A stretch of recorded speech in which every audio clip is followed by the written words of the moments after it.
চাৰিটা প্ৰাণী মাৰিলে জীৱনত আল্লাহৰ গজব নামি আহে, বিপদ আপদ পালা মুচিবত চাৰিওফালে ঘেৰাও কৰি লয়, জীৱনত অশান্তি সৃষ্টি হয়। আপোনাৰ টকা পইচা ধন দৌলত যিমানেই নাথাকক কিয় সকলো কিছু আল্লাহৰ গজবৰ চিকাৰ হৈ সমূলে ধ্বংস হৈ যায়। নাউজুবিল্লাহ। ৰাসূলুল্লাহ সাল্লাল্লাহু আলাইহি ওয়াসাল্লাম এই চাৰিটা প্ৰাণী মাৰিবলৈ সখ্ত মানা কৰিছে।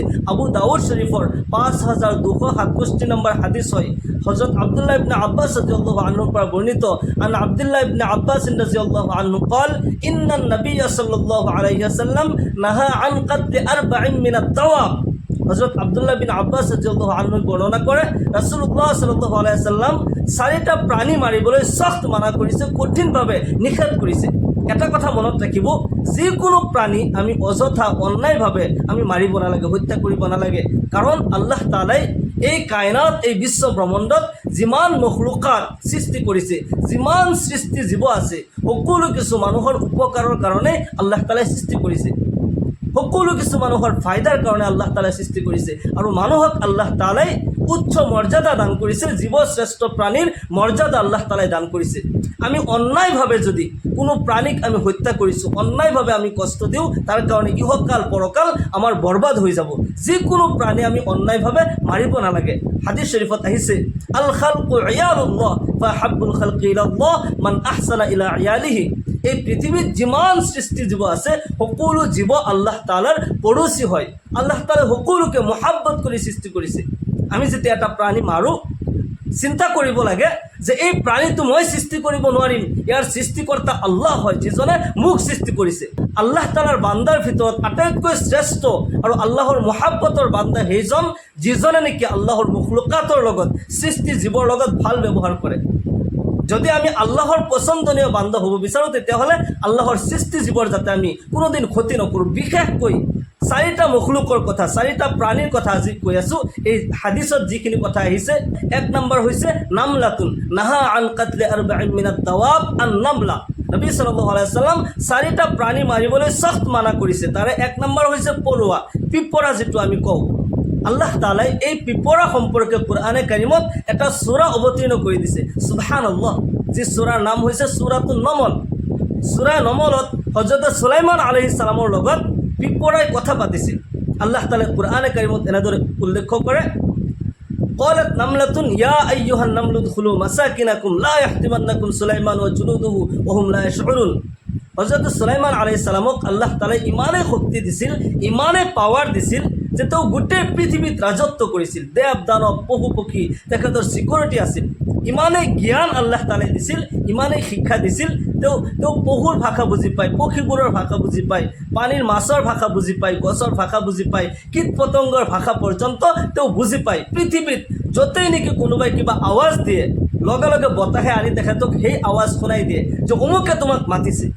এদিনাখন হযৰত সুলাইমান আলাইহিস সালাম বতাহত আৰোহণ কৰি তেওঁক আল্লাহ তাআলাই ইমানেই পাৱাৰ দিছে যে বতাহত তেওঁ বহিব পাৰে, তাতে শুই থাকিব পাৰে, য'তে যাব ইচ্ছা কৰে তাতে বতাহে লৈ যায়। সুবহানাল্লাহ।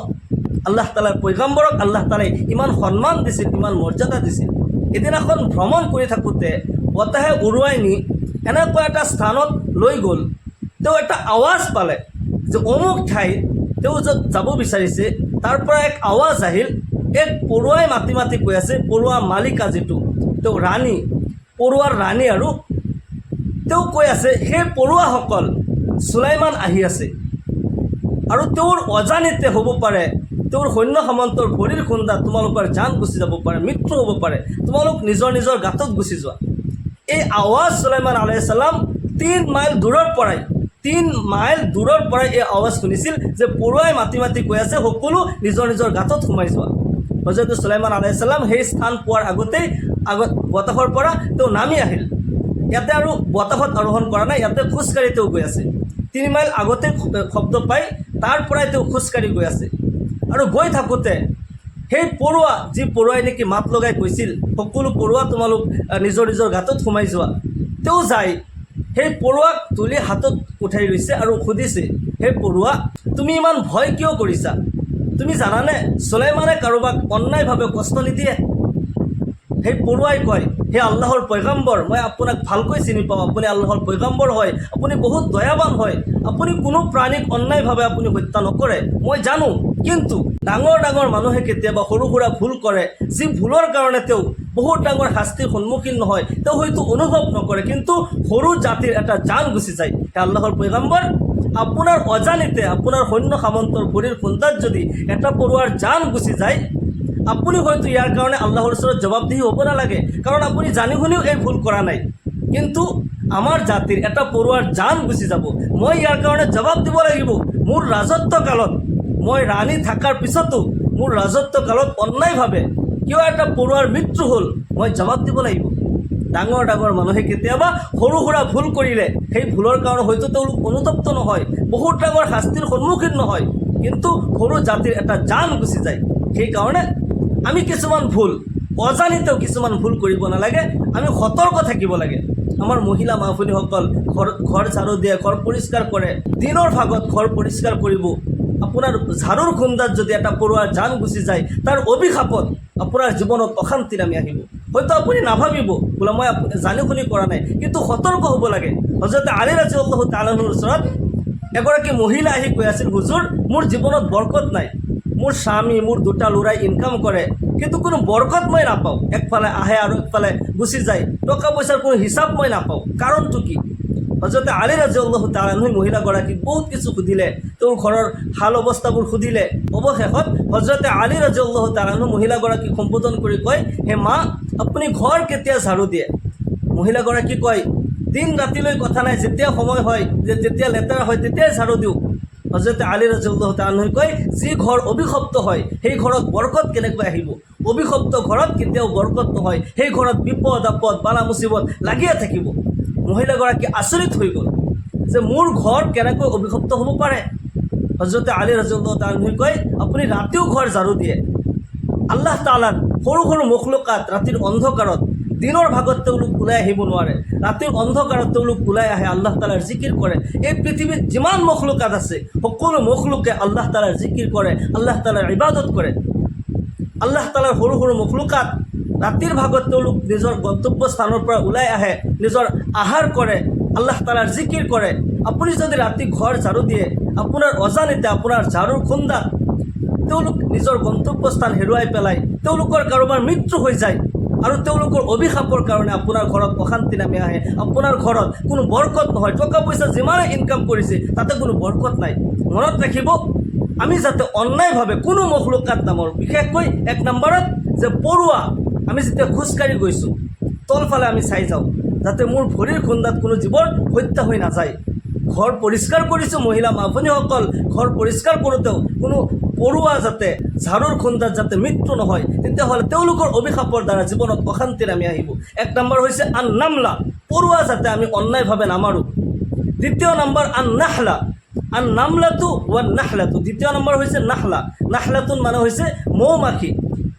মৌমাখি সম্পৰ্কে আল্লাহ তাআলাই কুৰআনে কাৰিমত এনেদৰে ইৰশাদ কৰে, ফাআউহা রাব্বুকা ইলান নাহলি আন ইত্তাখিজি মিনাল জিবালি বুয়ুতা ওয়া মিনাশ শাজারি ওয়া মিম্মা ইয়া'রিশুন সুম্মা কুলি মিন কুল্লিস সামারাত ফাসলুকি সুবুলা রাব্বিকা যুলুলা ইখরুজু মিন বুতুনিহা শারাবুন মুখতালিফুন আলওয়ানুহু ফীহি শিফাউল লিন-নাস। আল্লাহু আকবার।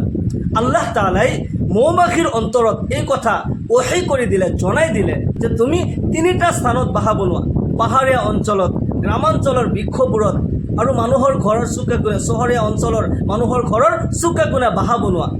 মানুহ সাধাৰণতে এই তিনিটা স্থানত বসবাস কৰে।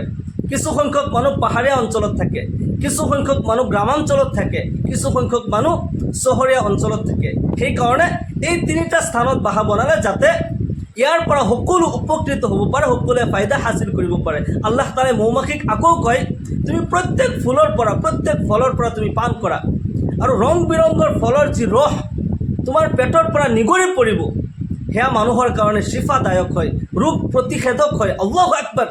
মৌমাখি আল্লাহ তাআলাৰ বহুত ডাঙৰ এটি নিয়ামত হয়, যিটো নেকি মানৱ জাতিৰ উপকাৰৰ কাৰণে আল্লাহ তাআলাই সৃষ্টি কৰিছে। সেইকাৰণে আমি যাতে অন্যায়ভাৱে মৌমাখি নামাৰোঁ, মৌমাখি মাৰিলে আমাৰেই ক্ষতি হ'ব, মানৱ জাতিৰ ক্ষতি হ'ব, যাতে আমি এই ভুল নকৰোঁ। ৰাসূলুল্লাহ সাল্লাল্লাহু আলাইহি ওয়াসাল্লাম সখ্ত মানা কৰিছে। এক নম্বৰ আন নামলা, পৰুৱা, দুই নম্বৰ আন নাহলা, মৌমাখি, আমি যাতে কেতিয়াও নামাৰোঁ। তৃতীয় নম্বৰ, ৰাসূলুল্লাহ সাল্লাল্লাহু আলাইহি ওয়াসাল্লাম যি প্ৰাণীক হত্যা কৰিবলৈ মানা কৰিছে, কতল কৰিবলৈ মানা কৰিছে, সেয়া হৈছে হুদহুদ। হুদহুদ আচলতে আমাৰ দেশত নাই, মই কোনোদিন দেখা নাই।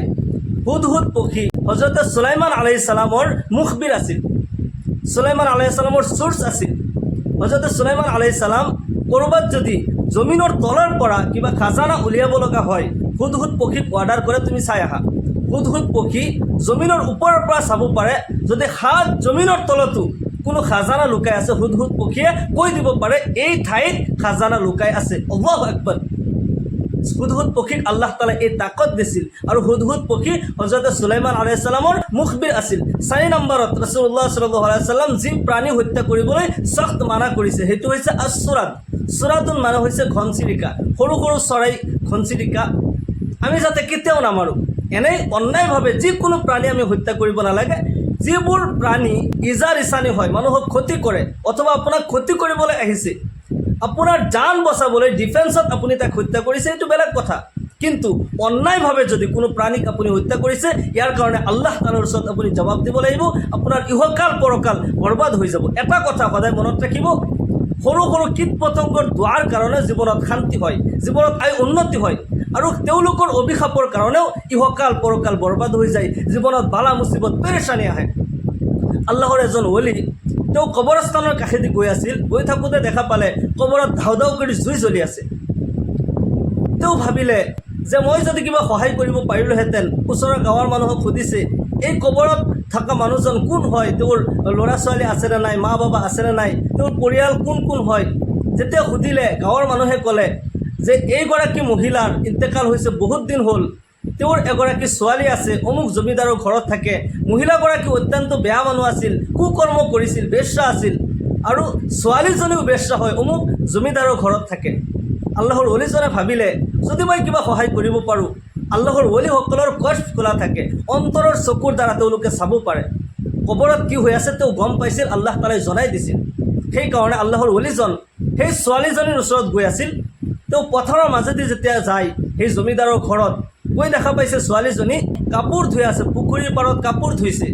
আল্লাহৰ অলিজনে ভাবিছিল ছোৱালীজনীক বুজাম যাতে তেওঁ কুকৰ্ম নকৰে, মাৰ কাৰণে যাতে দোৱা কৰে, দান খৈৰাত কৰে, বুজাবলৈ তেওঁ গৈ আছিল যাতে কবৰৰ শাস্তিৰ পৰা মুক্তি পায়।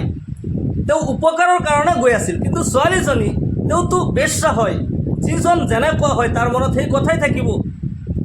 ছোৱালীজনী ভাবিলে দেখা যায় আল্লাহৰ অলি, পাগুৰি মাৰা, জোব্বা পিন্ধা এজন ভাল মানুহ, তেওঁ মোৰ পিনে কিয় পোনে পোনে আহি আছে, তেওঁ নিশ্চয় কুকৰ্মৰ কাৰণে কুধান্দাত আহি আছে।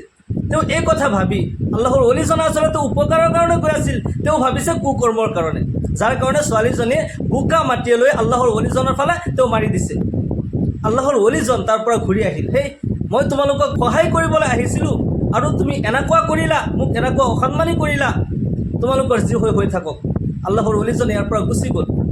বহুত দিনৰ পিছত যেতিয়া এই ৰাস্তা দি তেওঁ যায়, এই কবৰস্থানৰ কাষেদি যায়, গৈ দেখা পালে যে সেই কবৰত, যি কবৰত নেকি তেওঁ জুই জ্বলা দেখা পাইছিল, সেই কবৰত এতিয়া শান্তি। সেইগৰাকী মহিলা জান্নাতৰ নাজ নিয়ামত ভোগ কৰি আছে। সুবহানাল্লাহ। আল্লাহৰ অলিজন আচৰিত হৈ তেওঁ মুৰাকাবত বহিলে, ধ্যান কৰিলে। আল্লাহ তাআলাই লগে লগে কচপত জনাই দিলে যে মই মহিলাগৰাকীক মাফ কৰি দিলোঁ। সুবহানাল্লাহ। আল্লাহৰ অলিজনে জানিব বিচাৰিলে ইয়া আল্লাহ, ইয়াৰ হকীকত কি। আল্লাহ তাআলাই সেই অলিজনক আল্লাহ তাআলাই কচপত জনাই দিলে, যেতিয়া তুমি ছোৱালীজনীক দাৱাত দিবলৈ গৈ আছিলা, বুজাবলৈ গৈ আছিলা, গৈ থাকোঁতে তেওঁ যে বোকা মাটি মাৰি দিলে, আৰু সেই ঠাইত এটা কঁকাল ভাঙা পিপৰা এটা গাঁতত তেওঁ পৰি আছিল। 3 দিনৰ পিয়াহ, এতিয়া হয়তো আৰু কিছু সময় গ'লে তাৰ মৃত্যু হ'ল হয়। ছোৱালীজনী যেতিয়া বোকা মাটি একেলগে মাৰি দিলে, পানী চানী একেলগে মাৰি দিলে, সেই গাঁতত অলপমান পানী গৈ পাইছিল, যাৰ কাৰণে এই পিপৰাই খাই তাৰ জান বাচি গৈছিল। আৰু সেই পিপৰাই দোৱা কৰিছিল, ইয়া আল্লাহ, যিজনে মোক শান্তি দিলে, পিয়াহৰ সময়ত মোক পান কৰাইছে, তুমি তাক শান্তি কৰা, তাৰ মা বাবাক তুমি শান্তি কৰা, ইহকাল পৰকালত তুমি শান্তি কৰা। হে আল্লাহৰ অলি, আল্লাহ তাআলাই সেই অলিজনক জনাইছে যে সেই পিপৰাৰ দোৱাৰ কাৰণে মই মহিলাগৰাকীক মাফ কৰি দিলোঁ। সুবহানাল্লাহ। সেইকাৰণে কীট পতংগৰ দোৱাৰ কাৰণে জীৱনত শান্তি আহিব পাৰে, তেওঁলোকৰ অভিশাপৰ কাৰণেও ইহকাল পৰকাল বৰবাদ হ'ব পাৰে। আমি যাতে কোনো মখলুক, কোনো সৃষ্টি জীৱক আমি অন্যায়ভাৱে হত্যা নকৰোঁ, অন্যায়ভাৱে যাতে আমি কষ্ট নিদিওঁ। আল্লাহ তাআলা আমাক সকলোকে কোৱা আৰু শুনাতকৈ বেছি বেছি আমলৰ তৌফিক দান কৰক। সকলোকে আল্লাহুম্মা আমিন। ওয়া আখিৰু দাৱানা আলহামদুলিল্লাহি ৰাব্বিল আলামিন। আসসালামু আলাইকুম ওয়া ৰাহমাতুল্লাহি ওয়া বাৰাকাতুহু।